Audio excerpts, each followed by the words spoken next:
Download aplikasi Bekal Islam dan kunjungi web bekalislam.com. Bismillahirrahmanirrahim. Assalamualaikum warahmatullahi wabarakatuh. Alhamdulillahi ala ihsani wa syukru lahu ala taufiqihi wa amtinani wa asyhadu an la ilaha illallah wahdahu la syarika lahu ta'ziman li sya'ni wa asyhadu anna Muhammadan abduhu wa rasuluhu da'ila ridwani. Allahumma salli alaihi wa ala alihi wa ashabi wa ikhwani.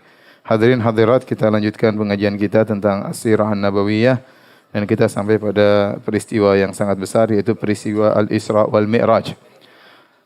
Para ulama menyebutkan bahwasanya peristiwa Al-Isra wal Mi'raj ini adalah peristiwa yang Allah adakan bagi Nabi sallallahu alaihi wasallam untuk menghibur Nabi sallallahu alaihi wasallam, karena tatkala itu di puncak-puncak kesulitan yang dihadapi oleh Nabi sallallahu alaihi wasallam. Beliau baru saja meninggal pamannya Abu Talib yang selama ini membelanya. Kemudian istrinya disusul dengan meninggalnya istrinya yang sangat dia cintai, Khadijah radhiyallahu taala anha. Kemudian beliau pergi ke Taif, diusir oleh penduduk kota Taif, dilempar hingga berlumuran darah, ya. Bertubi-tubi ujian dihadapi oleh Nabi sallallahu alaihi wasallam, maka Allah tutup ujian-ujian tersebut dengan peristiwa yang mengkokohkan Nabi sallallahu alaihi wasallam, itu peristiwa Al-Isra wal Mi'raj. Al-Isra wal Mi'raj tersusun atas dua kata, Al-Isra dan Al-Mi'raj. Adapun Al-Isra secara bahasa Arab yaitu perjalanan yang dilakukan di malam hari, itu namanya Al-Isra. Dan adapun Al-Mi'raj namanya naik. Al-Mi'raj artinya su'ud, yaitu naik. Sehingga Al-Isra wal Mi'raj adalah peristiwa yang menggabungkan antara perjalanan Nabi dari Masjidil Haram ke Masjidil Aqsa di malam hari, kemudian Mi'raj, urija bihi, naik ke Sidratil Muntaha, di atas langit yang ketujuh. Disebut dengan Al-Isra wal Mi'raj. Dan Allah sebutkan dalam Al-Quran tentang kisah Al-Isra wal Mi'raj, kata Allah Subhanahu wa taala, subhanalladzi asra bi 'abdihi lailan minal masjidil haram ilal masjidil aqsa alladzi barakna haulahu linuriyahu min ayatina innahu wasami'ul basir.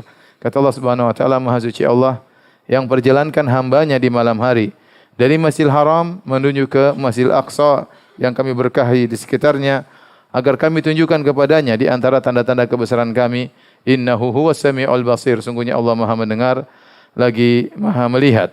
Kemudian juga Allah sebutkan dalam surat An-Najm, kata Allah, wa laqad ra'ahu nazlatan ukhra inda sidratil muntaha indaha jannatul ma'wa.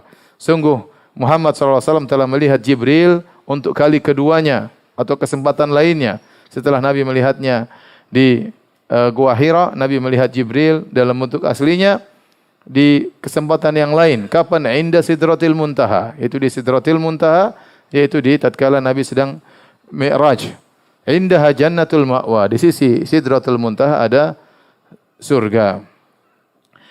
Jadi Al-Quran menyebutkan dalam dua surat, ya, surat Al-Isra dan juga surat An-Najm.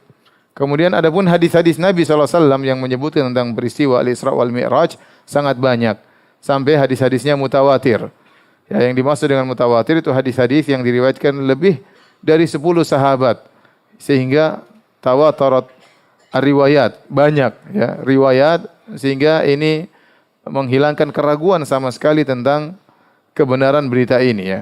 Karena berita ini sangat benar hingga diriwayatkan oleh bukan cuma satu sahabat. Kalau satu sahabat yang meriwayatkan kita sudah benarkan. Apalagi dua, apalagi tiga, apalagi 10, apalagi lebih daripada itu. Ya. Yang meriwayatkan di antaranya Umar bin Khattab, Ali bin Abi Talib, Ibnu Mas'ud, Abi Dzar, Malik bin Sa'sa'ah, Abu Hurairah, Abu Sa'id, Ibn Abbas, Shaddad bin Aus, Ubay bin Ka'ab, Abdurrahman bin Qurt, wa Abi Habbah, wa Abi Layla.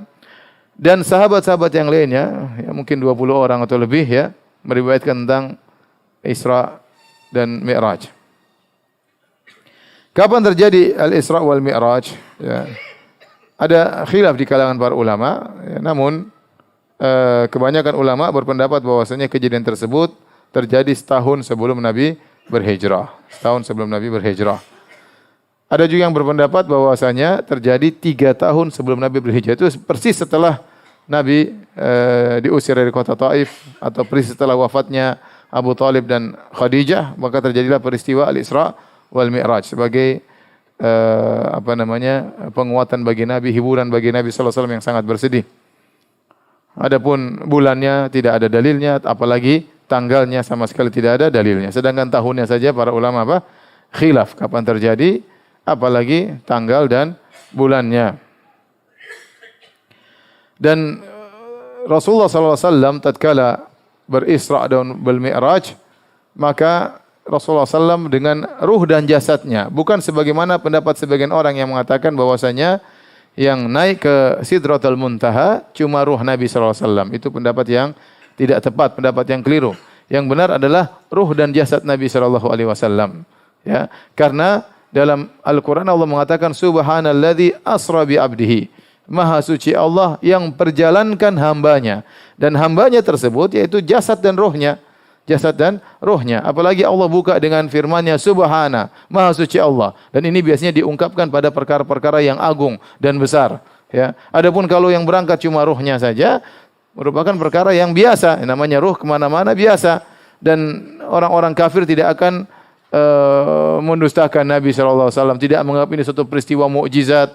Ya. Tetapi kenyataannya waktu Nabi SAW mengabarkan beliau berisra dan bermi'raj dengan ruh dan jasad beliau, ya, maka akhirnya sebagian orang murtad, ditertawakan oleh orang kafir, dianggap ini perkara yang aneh. Oleh karena yang benar bahwasanya Nabi berisra dan bermi'raj adalah dengan ruh dan jasadnya. Ini merupakan konsekuensi dari perkataan Subhanalladzi asra bi abdihi. Maha suci Allah yang telah memperjalankan Nabi, ya, hambanya di malam hari, yaitu sebagai Nabi SAW, ruh dan jasadnya. Lagi pula, sebagaimana nanti akan datang dalam hadis-hadis, Nabi SAW waktu Isra, Nabi SAW naik kendaraan Al-Buraq. Kendaraan apa? Al-Buraq. Kalau ruh tidak perlu pakai tunggangan. Tunggangan itu dinaiki oleh jasad, ya tidak? Kalau ternyata yang cuma berjalan cuma ruh, ya sudah, nggak usah pakai tunggangan, terbang aja nggak usah pakai tunggangan. Ini semakin memperkuat bahwasanya pendapat yang benar bahwasanya Nabi berisra dan mi'raj dengan ruh dan jasadnya. Taib, hadirin dan hadirat yang dirahmati oleh Allah Subhanahu wa taala, ya. Saya akan bacakan kisah Al-Isra dan Al-Mi'raj sesuai dengan hadis-hadis riwayat-riwayat yang datang dalam kisah tersebut, ya. Di antaranya dari Anas bin Malik radhiyallahu anhu qala anna Malik ibn Sa'sa'ah radhiyallahu anhu qala. Kata Anas bin Malik dari Malik bin Sa'sa'ah radhiyallahu anhu, dia berkata, anna nabiyallahi haddatsahum an lailatin usriya bihi. Bahwasanya Nabi SAW pernah bercerita kepada para sahabat tentang kisah di malam hari beliau diperjalankan oleh Allah Subhanahu wa taala. Qal, kata Nabi SAW, bainama ana fil hatim wa rubbama qala fil hijr. Al-hatim yakni al-hijr. Rasulullah SAW sedang di hijr. Yang orang sekarang mengatakan hijr Ismail, ya. Tapi namanya bukan hijr Ismail, yang benar al-hijr saja tanpa ada Ismailnya, ya. Ya. Karena penamaan ini bermasalah. Orang menyamakan hijr Ismail, ya, seakan-akan Nabi Ismail yang bangun, atau ada yang mengatakan di situlah kuburan Nabi Ismail. Ya, makam Ibrahim benar, situ tempat berdirinya Nabi Ibrahim. Makam tempat berdiri bukan makamnya Ibrahim, tapi tempat berdirinya siapa? Nabi Ibrahim tatkala beliau naik di atas batu untuk menyusun Ka'bah. Adapun hijr dibuat belakangan di zaman orang-orang Quraisy tatkala mereka merenovasi Ka'bah seperti sebagaimana pernah kita sampaikan, maka dibuat batas. Hijr artinya pembatas. Ya, bahwasanya Ka'bah aslinya sampai di situ, ya. Kemudian dibuat pembatas, ya. Hanya saja orang Quraisy waktu bangun Ka'bah duitnya enggak ada sehingga bangun Ka'bah cuma separuh, ya. Maka dibuat batasan bahwasanya pondasi Ibrahim tatkala dibangun Ka'bah oleh Ibrahim sampai daerah situ, maka disebut dengan Al-Hijr. Waktu Nabi SAW sedang tidur di Al-Hijr, muttaji'an, dalam kondisi berbaring, idh atani atin, tiba-tiba datang kepadaku sesuatu, yaitu malaikat Jibril, ya. Qala, kemudian faqadda atau fasyaqqa ma baina hadhi ila hadhihi. Maka Nabi mengatakan yang datang tersebut malaikat membelah dari sini sampai ke sini, kata Nabi sallallahu alaihi wasallam, yaitu min thugrati nahrihi ila syi'ratihi. Dari sini lubang sini, ya. Di atas leher ada lubang ini kan. Itu namanya thugrah, ya. Kemudian sampai di al-ana, di bawah pusar, itu dibelah, ya. Thumma utitu bi tastin min dhahabin mamlu'atin imanan. Kemudian dihadirkan sebuah tempayan terbuat dari emas penuh dengan keimanan. Faghasala qalbi. Kemudian malaikat tersebut mengeluarkan jantungku kemudian membersihkan jantungku. Tsumma husyiya, tsumma uida.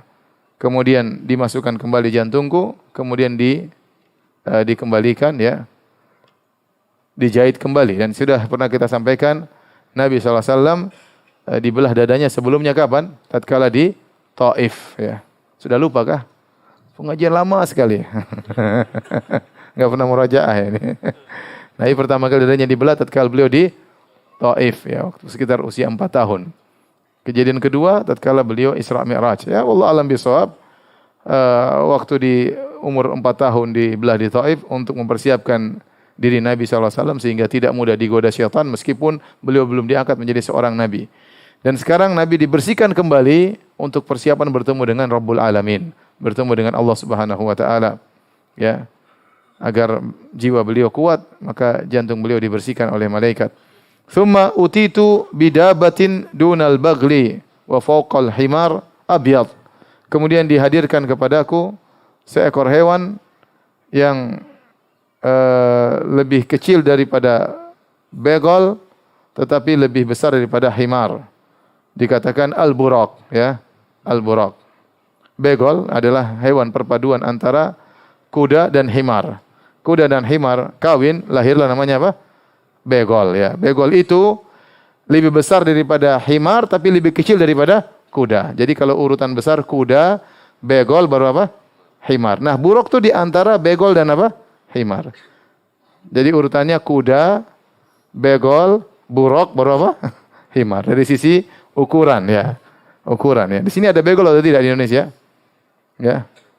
Enggak ada. Kalau bahlul begol itu adalah persilangan antara kuda dengan apa? Kuda dengan himar. Dikatakan ada teka-teki hewan apa yang bisa melahirkan tapi tidak bisa dilahirkan. Ya. Hewan apa yang bisa melahirkan tapi tidak bisa yang bisa dilahirkan tapi tidak bisa melahirkan? Hewan apa yang bisa dilahirkan tapi tidak bisa melahirkan? Jawabannya kuda betina mandul misalnya ya. Tapi bukan itu maksudnya. Maksudnya begol itu dia hanya hasil persilangan antara kuda dengan apa? Dengan himar. Begol kawin dengan begol tidak punya anak. Begol kawin dengan begol tidak punya anak ya. Yang ada kuda kawin dengan himar punya anak namanya apa? Begol ya. Jadi buraq itu hewan ya. Cuma disebut oleh Nabi sifatnya dia putih. Tidak seperti digambarkan berwajah perempuan, pakai mahkota ya. Bisa ngelirik kanan, ngelirik kiri. Enggak ya. Cantik enggak. Ini disebut cuma apa? Putih, berwarna putih. Bukan tubuh kuda berwajah manusia. Ini hanya khayalan orang. Kemudian ditanyakan, "Huwal buraq ya Abu Hamzah?" Wahai Anas bin Malik, apakah itu hewan buraq? Qala Anas, "Na'am." Ya, itulah hewan al-buraq. Yada'u khatwahu 'inda aqsa tarfihi. Dia sekali melangkah sampai sejauh matanya memandang. Kalau dia memandang entah berapa puluh kilo, disitulah. Begitu dia melangkah, menginjakkan kakinya, sejauh mata memandangnya sang buraq. Wa kana musrajan mulajjaman. Dan buraq tersebut ternyata sudah diletakkan pelana, mulajjaman dan juga ada tali kekangnya. Di mulutnya sudah ada dan ada pelananya. Falamma arada Nabi sallallahu alaihi wasallam ayyarkabahu. Tatkala Nabi hendak menunggangi buraq tersebut, istas'aba alaihi. Tiba-tiba buraq tersebut tidak mau dinaiki oleh Nabi sallallahu alaihi wasallam. Faqala lahu Jibril alaihi salam. Jibril berkata kepada sang buraq, "Abi Muhammadin taf'alu hadza?" Apa kau melakukan demikian bagi Muhammad? Faqad raqibaka ahadun fama raqibaka ahadun akramu 'ala Allah minhu. Tidak seorang pun yang pernah menunggangmu atau menunggangimu yang lebih mulia daripada Muhammad. Dan ini dalil bahwasanya buraq itu ditunggangi oleh nabi-nabi sebelumnya. Oleh karenanya para ulama menyebut, Ibnu Hajar menyebutkan tatkala Ibrahim meletakkan putranya Ismail di lembah di Mekah, Nabi Ibrahim di Syam, bagaimana dia mengunjungi putranya? Dikatakan dengan naik apa? Naik buraq ya. Sampai semula mengatakan setiap nabi naik buraq. Dan buraq terakhir dinaiki, kalau setiap nabi naik buraq, pernah naik buraq, maka buraq terakhir dinaiki oleh Nabi Isa alaihissalam sekitar 500 tahun yang lalu ya. Makanya kalau ada yang mau naik lagi dia merasa asing, sudah lama tidak dinaiki oleh para anbiya. Makanya Jibril mengingatkan, "Fama raqibaka ahadun akramu 'ala Allahi minhu." Kenapa kau berbuat demikian terhadap Muhammad wahai buraq? Tidak ada yang menunggangimu lebih afdal, lebih baik, lebih mulia daripada orang ini. Farfadda araqan. Maka kemudian burak tersebut diam, bercucuranlah keringatnya, siap dinaiki oleh Nabi sallallahu alaihi wasallam. Kata Nabi sallallahu alaihi wasallam, "Farakibtuhu." Maka aku pun naik di atas burak. Hatta ataitu Baitul Maqdis. Kemudian aku berjalan menuju Baitul Maqdis.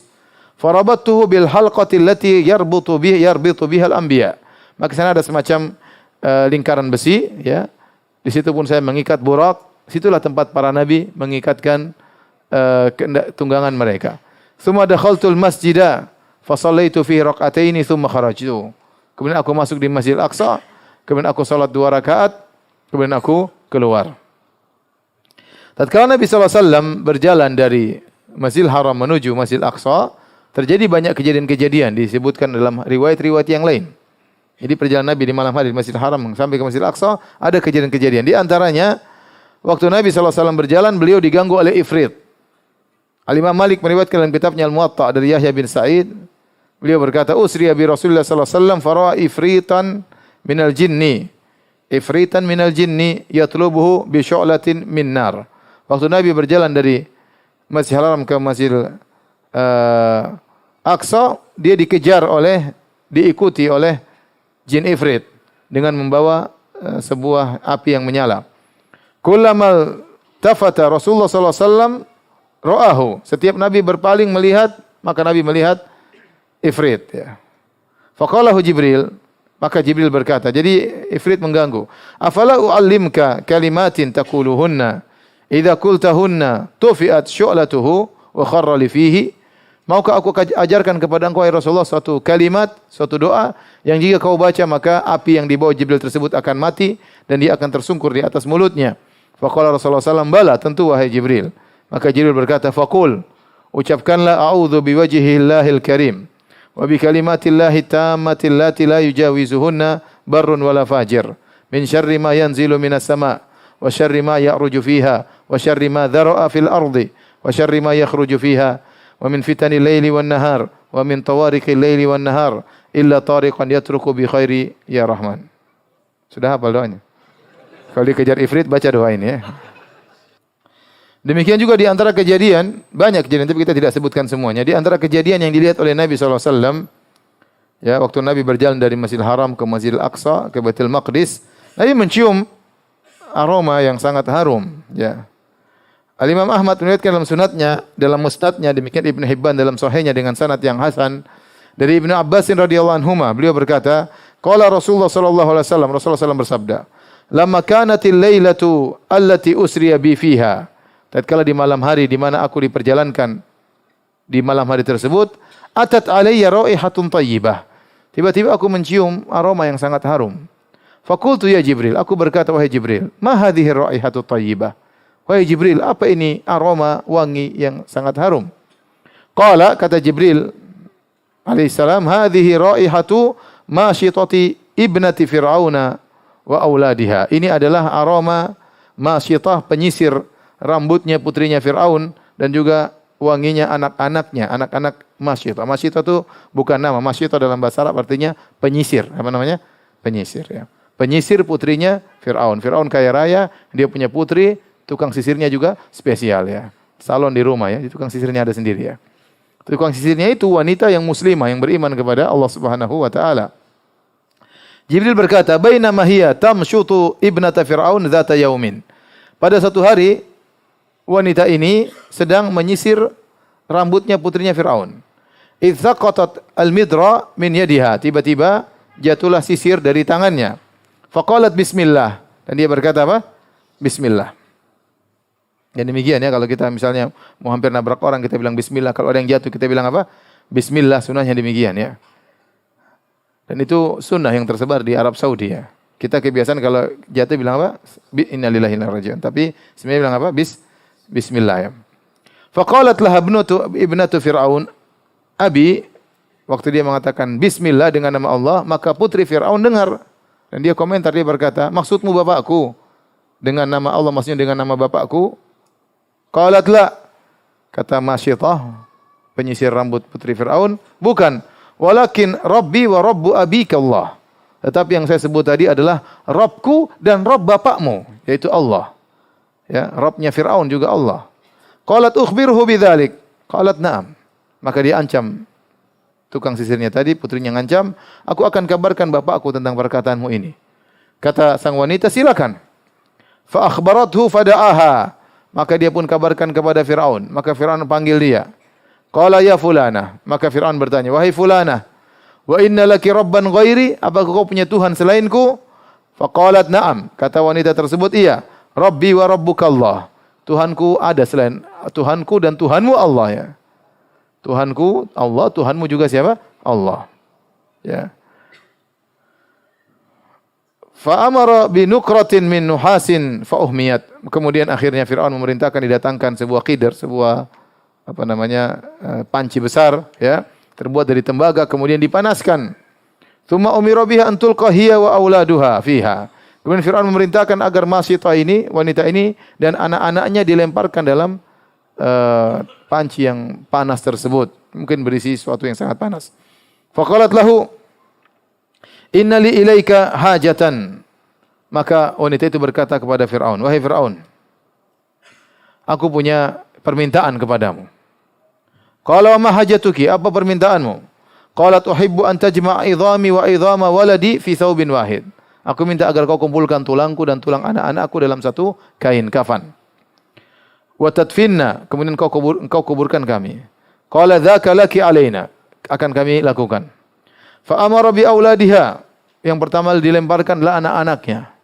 Jadi dengan harapan sang ibu berubah pikiran, lihat anak-anaknya dilemparkan dalam suatu yang sangat panas, entah minyak yang panas, entah air yang panas, intinya dibunuh. Fa ulqu baina yadayha wahidan wahidan. Maka dilemparkanlah anaknya satu demi satu di hadapannya. Dia lihat semuanya. Ini ujian yang sangat berat ya. Firaun berharap dia berubah pikiran. Berat, satu persatu dilemparkan. Ila anintaha ila sabiyyin laha murda. Sampai akhirnya semua anaknya semua dilemparkan dan dia tetap tegar. Anaknya tinggal satu yang dia susui. Dia lagi gendong, lagi dia susui. Ka'annaha taqa'asat min ajlihi.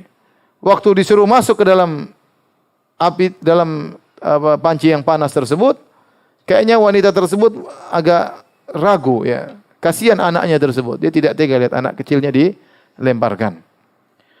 Qala, tiba-tiba anaknya berkata, ya ummah, iktahimi. Tiba-tiba anaknya berkata, wahai ibunda, masuklah ke dalam panci tersebut. Fa inna adzabad dunya ahwanu min adzabil akhirah. Sungguhnya azab dunia itu lebih ringan daripada azab akhirat. Faqtahamat, maka dia pun menceburkan diri dalam panci tersebut, akhirnya meninggal seluruhnya. Dia dan anak-anaknya mengeluarkan aroma yang sangat harum, dicium oleh Nabi sallallahu alaihi wasallam tatkala Nabi sallallahu alaihi wasallam berjalan dari Masjidil Haram ke mana? Ke Masjidil Aqsa ya. Banyak peristiwa-peristiwa yang dilihat oleh Nabi sallallahu alaihi wasallam ya. Di antaranya Rasulullah SAW melihat juga di perjalanannya rajulan qad jama'a izmata hatabin 'azimah, seorang laki sedang mengumpulkan banyak kayu bakar. La yastati'u hamlaha, setelah dia kumpulkan kayu bakar yang banyak dia tidak bisa memikulnya. Wa huwa yuridu an yazida alaihi, sementara dia ingin tambah lagi kayu bakarnya. Maka Rasulullah SAW bertanya, "Ma hadza ya Jibril?" Siapa orang ini Jibril? Qala hadza rajul min ummatika takunu indahu amanatun nas la yaqdiru ala adaiha wa huwa yuridu an yahmila 'alaiha. Ini orang banyak amanah orang-orang pada dia ya. Dia pengurus misalnya, menerima amanah dari orang, namun dia tidak bisa menunaikan amanah tersebut. Dia sudah tidak bisa menunaikan amanah tersebut, dia masih ngumpulin lagi ya, amanah tersebut. Ya, hati-hati kalau seorang misalnya ngumpulin sumbangan dari masyarakat ya, harus segera dia tunaikan amanah tersebut. Kalau tidak mampu jangan kumpulin terus tersebut, sementara kumpulin terus mereka tidak mampu untuk menunaikan amanah yang dia dititipkan kepadanya oleh masyarakat. Kemudian juga di antara yang dilihat oleh Nabi sallallahu alaihi wasallam, "Tsumma ata Rasulullah sallallahu alaihi wasallam ala qaumin tuqradu alsinatuhum wa shifahuhum bimaqaridha min nar." Kemudian Nabi sallallahu alaihi wasallam melihat suatu kaum yang mereka dirobek, lidah-lidah mereka digunting dan bibir mereka digunting dengan gunting terbuat dari api.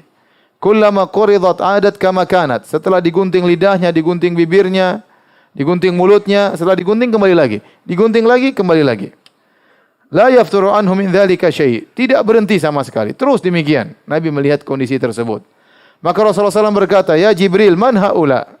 Siapa orang-orang itu yang lisannya digunting, bibirnya seakan-akan Nabi diperlihatkan masa depan tentang orang-orang yang disiksa pada malam tersebut. Qala haula'i khutaba'u min ummatik.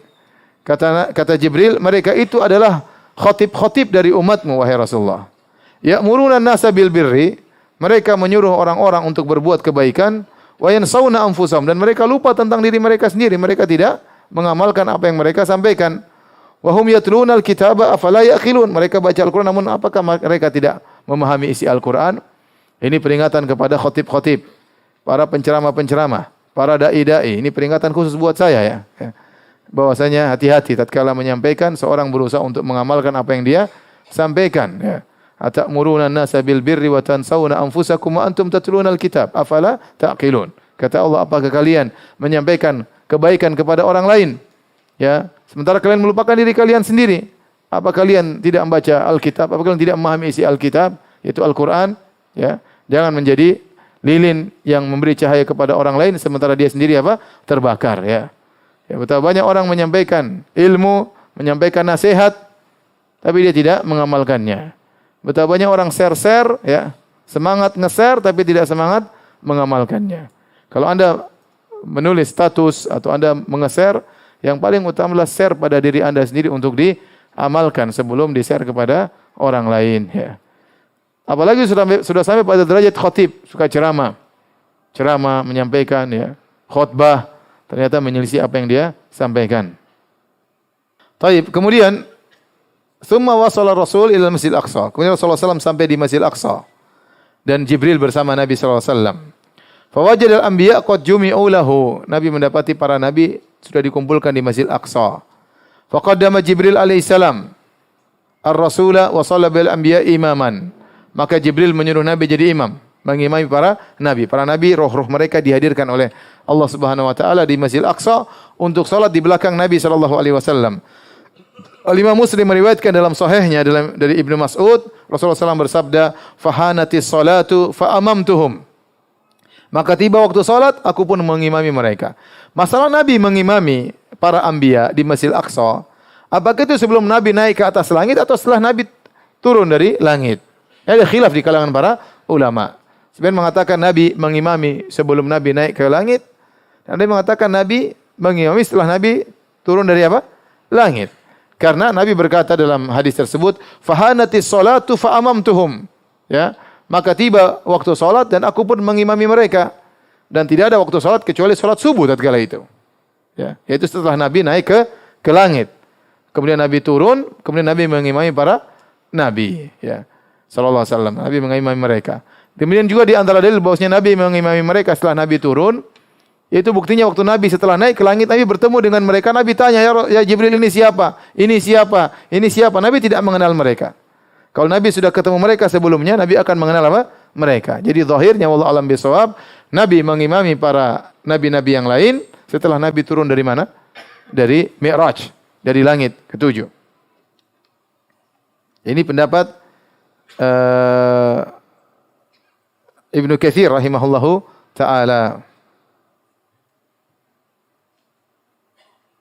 Setelah itu sebelum Nabi naik ke langit, ya, Nabi mengatakan, "Tsumma dakhaltul masjid fa shallaitu fi rak'atain." Kemudian aku pun masuk Masjid Aqsa, aku pun salat 2 rakaat. Tidak disebutkan salat bersama Nabi, bersama nabi-nabi yang lain. Ini pertama Nabi datang Masjid Aqsa, Nabi salat 2 rakaat, ya. Mungkin tahiyatul masjid atau apakah.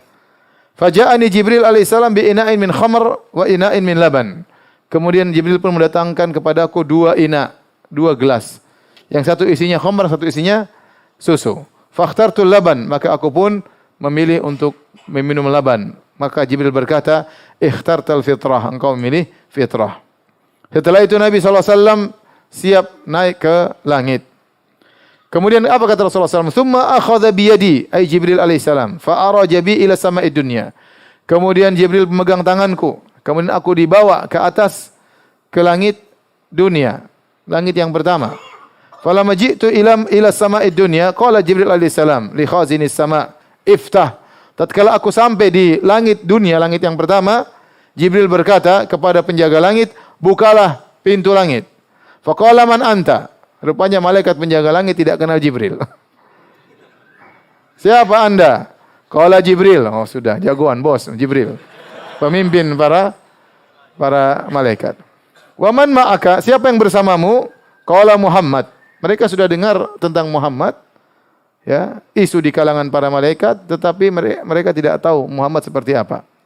Maka akhirnya malaikat penjaga langit itu berkata, "Wa qad ursila ilaihi?" Apakah dia telah diutus? Qala na'am, iya, ini sekarang sama saya sudah diutus. Qala marhaban bihi, maka malaikat terus berkata, "Selamat datang Muhammad." Fa ni'mal maji'u ja'a, sungguh orang terbaik telah datang. Fa futiha lana, kata Rasulullah SAW, akhirnya pintu dibuka. Jadi langit itu ada pintu-pintunya. Ya.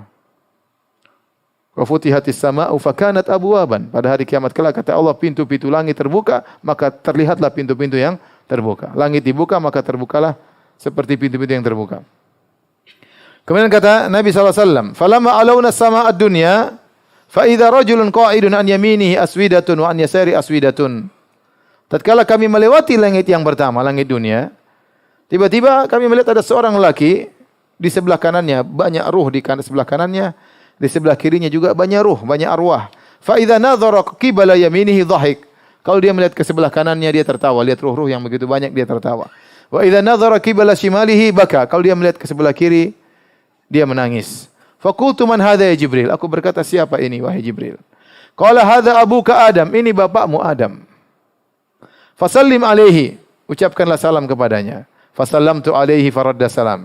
Maka dia berkata assalamualaikum. Adam mengatakan waalaikumsalam. Kemudian Adam mengenal Nabi Muhammad SAW.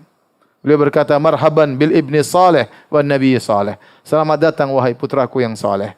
Selamat datang wahai nabi yang saleh. Kemudian Jibril berkata hadhil aswidatu an yaminihi wa an shimalihi nasamu banihi fa ahlul yamin ahlul jannah. Adapun ruh-ruh yang sebelah kanan itulah ruh-ruh keturunannya yang masuk surga. Adapun yang sebelah kiri adalah ruh-ruh yang masuk neraka jahanam. Jika dia melihat ke sebelah kanan dia tertawa atau tersenyum, jika lihat sebelah kiri maka dia pun menangis. Waktu Nabi SAW sampai ke langit dunia, Nabi diperlihatkan juga banyak kejadian-kejadian. Ya. Di antaranya dari Abu Sa'id Al-Khudri radhiyallahu anhu, qala Rasulullah SAW bersabda, "Lamma dakhaltu sama'a dunya," tatkala aku masuk ke langit dunia. Kemudian Nabi berkata, "Ra'aitu rijalan lahum masyafir kama syafiril ibil." Aku melihat lelaki-lelaki yang mereka memiliki mulut seperti mulut onta. Fi aidihim qita'un min narin kal afhar. Aku melihat mereka memegang di tangan mereka ada api seperti batu besar tapi isinya api. Yakdhifunaha fi afwahim, maka mereka pun melemparkan api tersebut ke dalam mulut mereka. Fatakhruju min adbarihim, api yang seperti batu tadi yang mereka lemparkan dalam mulut mereka seperti onta, besar, lebar, mudah dimasukkan bongkahan api tersebut, kemudian langsung keluar lewat dubur mereka. Faqultu man haula'i ya Jibril? Siapa mereka itu hai Jibril? Qala haula'i akalatu amwalil yatama zulman. Mereka adalah orang-orang yang memakan harta anak yatim dengan kezaliman. Ini peringatan bagi orang yang ngumpulin dana ya. Saya selalu ingatkan ikhwan. Sebagian orang jadi panitia, jadi pengurus masjid kah, pengurus anak yatim lah, panitia pembangunan masjid kah. Pokoknya yang dia ngurusi duit masyarakat untuk mengirim bantuan ke orang-orang yang terkena musibah, terkena bencana atau ke luar negeri misalnya. Maka hendaknya dia waspada bahwasanya dia harus berhati-hati mengurus harta tersebut dengan sebaik-baiknya. Kalau kita saja ngurus duit kita, terkadang kita pelit, kita perhitungan, kita tidak ingin uang kita terbuang sembarangan, apalagi ngurus uang orang lain. Oleh karena saya sampai baca tentang Syekh Utsaimin rahimahullahu taala ya, bahwasanya beliau tatkala mengumpulkan dana untuk bangun masjid, bahkan kalau di uang tersebut untuk dibangun menara, beliau agak berat. Karena orang-orang tatkala memberi uang itu untuk bangun apa? Masjid. Sementara menara itu biayanya besar dan fungsinya tidak begitu besar. Menara itu biayanya besar, fungsinya tidak besar. Artinya beliau sangat berhati-hati mengurusi uang umat. Sampai disebutkan beliau tatkala membuat yayasan atau membuat suatu jum'iyah ya, kemudian dibuat papan nama, beliau bilang jangan pakai uang masyarakat, pakai uang saya aja ya. Beliau tidak memakai uang masyarakat karena masyarakat tentunya tidak tidak bantu untuk buat masalah ini, buat apa nama ya. Jadi maksud saya hati-hati kalau kita mengurus uang masyarakat. Ini uang orang, kita akan diminta pertanggungjawaban oleh Allah Subhanahu wa taala. Lebih hati-hati daripada mengurus uang sendiri. Kalau uang kita enggak ada masalah, mau habis enggak ada masalah, itu uang kita sendiri. Tapi kalau uang orang, lebih hati-hati, ya. Maka hati-hati bagi para pengurus ya. Kalau ngumpulin dana, hati-hati Anda bertanggung jawab kalau ngumpulin dana, ya. Sebagian orang ngumpulin dana, dia potong sendiri, dia gaji dirinya sendiri, terserah dia berapa persen, ya. Hati-hati, ya. Demikian juga ngurus anak yatim, ya. Orang-orang kasihan lihat anak yatim, kasih dana kemudian dia makan sendiri hartanya. Ya, atau dia beri gaji anak yatim cuma dikasih 50%, 5% buat dia. Ini enggak benar. Innal ladzina ya'kuluna amwalal yatama dzulman innama ya'kuluna fi butunihim nara wa sayaslawna sa'ira. Kata dalam surat An-Nisa, sungguhnya orang-orang yang makan harta anak yatim dengan penuh kezaliman, sungguhnya mereka seperti makan masukkan bara api ke dalam perut mereka dan mereka akan masuk dalam neraka jahanam. Dia hati-hati tatkala mengolah dana masyarakat.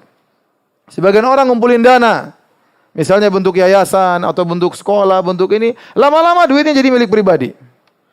Ya, kalau orang tahu itu bangun sekolah bukan untuk umat, untuk ente, mereka tidak akan bantu ente. Orang-orang itu kasih bantuan untuk manfaat kepada masyarakat, bukan untuk antum kelola, antum ambil untung sebanyak-banyaknya, untungnya masukkan kantong pribadi. Haram, tidak boleh seperti ini. Sebagian kejadian seperti itu. Bangun yayasan, kemudian orang-orang bantu dari nol, kemudian besar, akhirnya jadi milik keluarga. Sejak kapan yayasan jadi milik keluarga Anda? Kalau udah masyarakat dulu tahu bakalan seperti ini, enggak ada yang membantu Anda meskipun hanya 1 rupiah, enggak ada. Maka bertakwalah kepada Allah, nasib Anda bahaya pada hari kiamat kelak. Makan tidak amanah, memakan uang titipan masyarakat yang harusnya buat umat, Anda gunakan untuk kantong pribadi. Kemudian Nabi SAW juga melihat tentang kondisi orang-orang yang suka bergibah ria. Al-Imam Ahmad dalam musnadnya dan Abu Daud dalam sunannya dengan sanad yang sahih. Ini baru di langit dunia ya. Nabi diperlihatkan lagi. Nabi berjalan dari Masjidil Haram, Masjidil Aqsa, dilihatkan banyak peristiwa. Dari tatkala melewati langit dunia juga Allah melihatkan banyak peristiwa.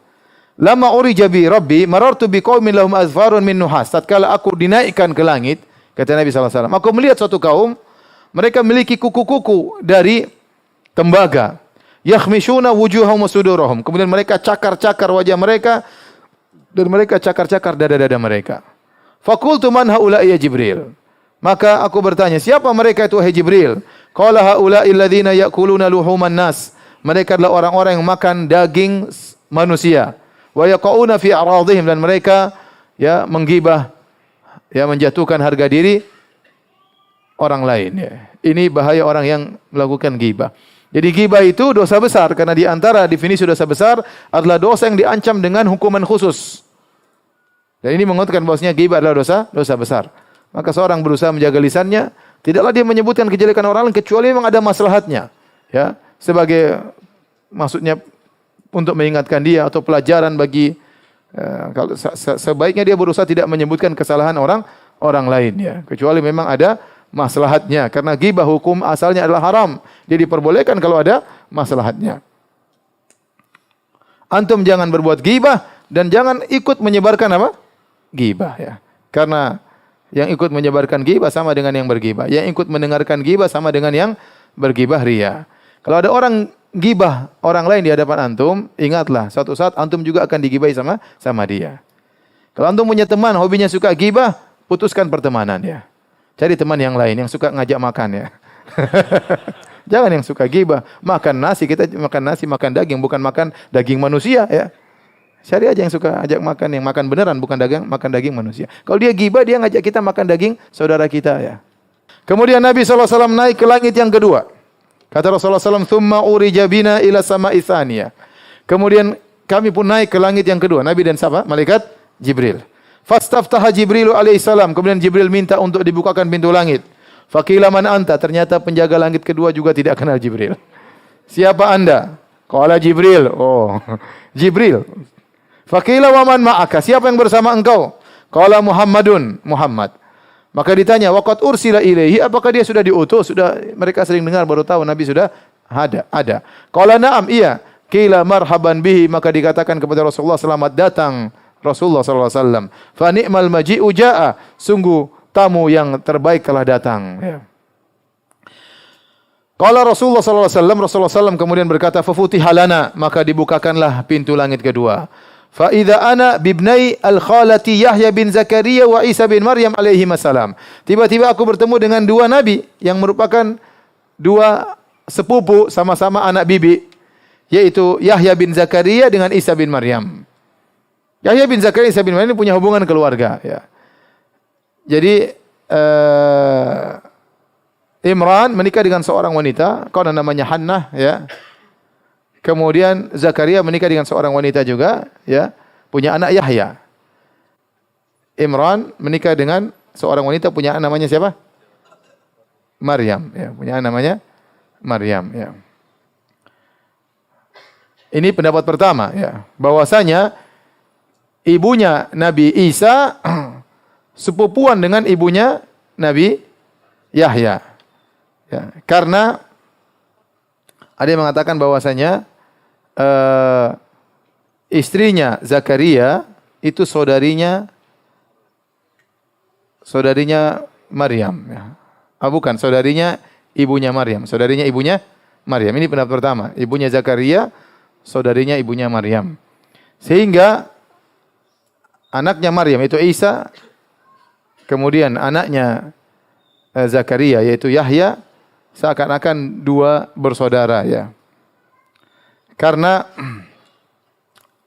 Maryam ibunya bingung ya.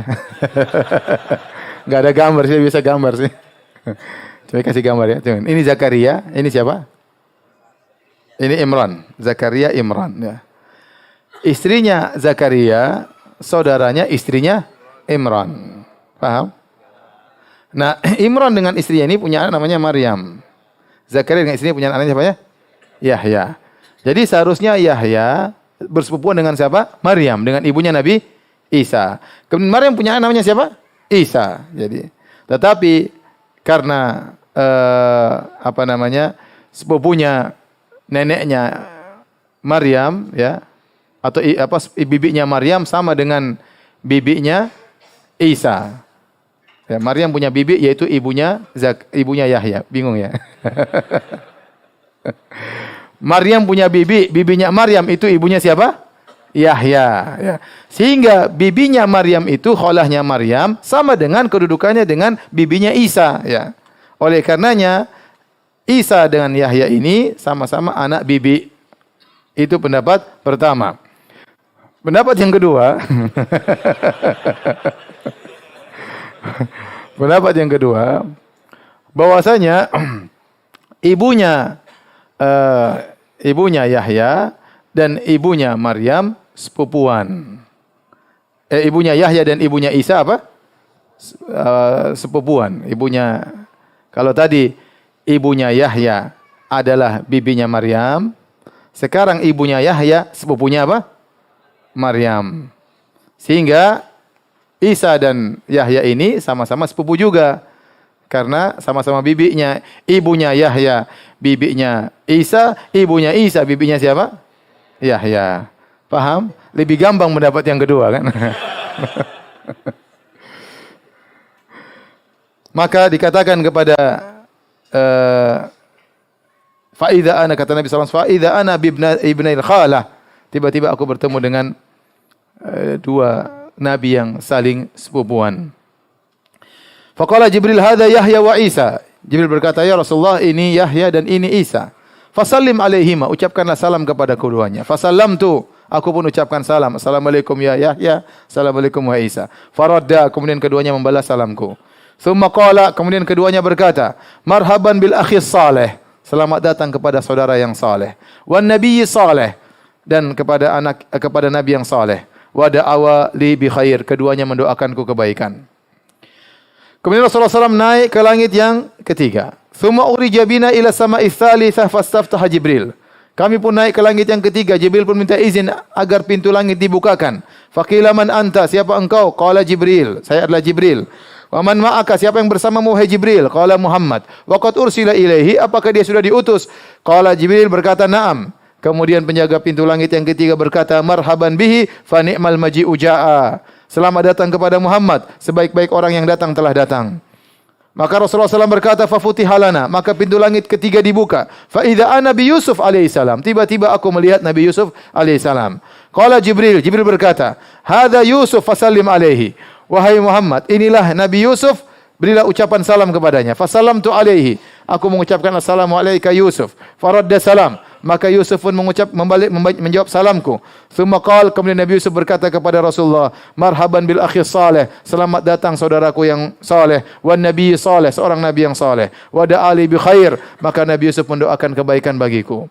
Yaqulur Rasulullah SAW berkomentar waktu melihat Nabi Yusuf, kata Rasulullah SAW, fa idza huwa qad u'tiya syatral husni, ternyata Yusuf diberikan setengah ketampanan. Ada khilaf tentang makna setengah ketampanan ini ya. Di antara pendapat ada yang mengatakan satu dunia ini setengah ketampanannya buat Yusuf, sisanya dibagi-bagi ya. Antum seperberapa saya enggak tahu. Berarti Yusuf itu sangat apa? Sangat super apa? Tampan. Bayangkan setengah ketampanan untuk Nabi Yusuf. Ada pendapat-pendapat yang lain pula tentang masalah ini. Kemudian Nabi naik ke langit yang keempat bersama Jibril. Tsumma urija bina ila sama'ir rabi'ah fastaftaha Jibril. Kemudian kami naik ke langit yang keempat, Jibril pun minta dibukakan. Maka dikatakan, man anta, siapa engkau? Qala, saya Jibril. Siapa bersamamu? Muhammad. Apakah telah diutus? Iya. Kemudian penjaga pintu langit keempat berkata, selamat datang, wahai Muhammad, sebaik-baik yang datang telah tiba.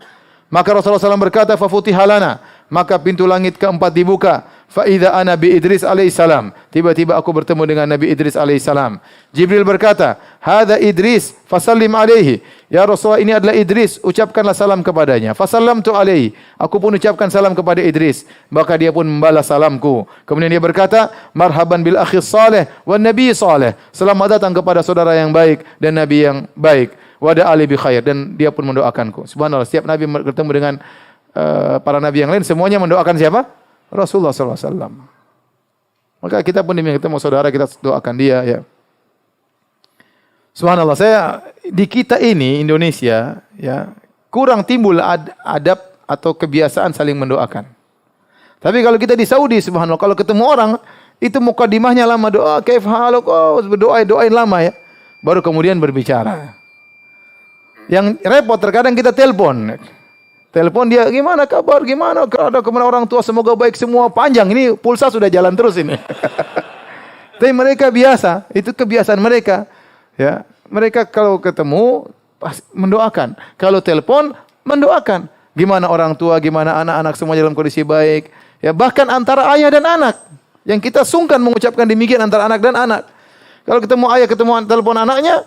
Betapa sering saya dengar Syekh Abdul Razak kalau telepon anaknya, gimana kabarmu nak? Semoga Allah menjagamu, semoga doain anaknya ya. Kita jarang doain gitu. Nah, gimana sekolah? Apalagi saya mana? Jadi terkadang kita ketemu anak kita sungkan saling, tapi itu tradisi yang kurang bagus. Tradisi mereka, masya Allah, di ada sisi ini mereka sering saling apa? Mendoakan. Timbul rasa cinta di antara anak dan ayah, antara kakak dengan adiknya telepon saling mendoakan ya. Saling mendoakan, tidak langsung bicara, pasti doain dulu. Lihat Nabi SAW ketemu dengan para anbiya, mereka mendoakan Rasulullah SAW. Tsumma qala Rasulullah SAW an Idris alaihissalam. Kemudian Nabi berkata tentang Nabi Idris alaihissalam, firman Allah, wa rafa'nahu makanan aliyya. Dan kami angkat Idris di tempat yang tinggi. Baik, insyaallah kita lanjutkan. Ini baru langit yang keberapa? Keempat. Insyaallah kita lanjutkan pekan depan langit yang kelima dan seterusnya. Habis azan yang mau bertanya saya persilakan.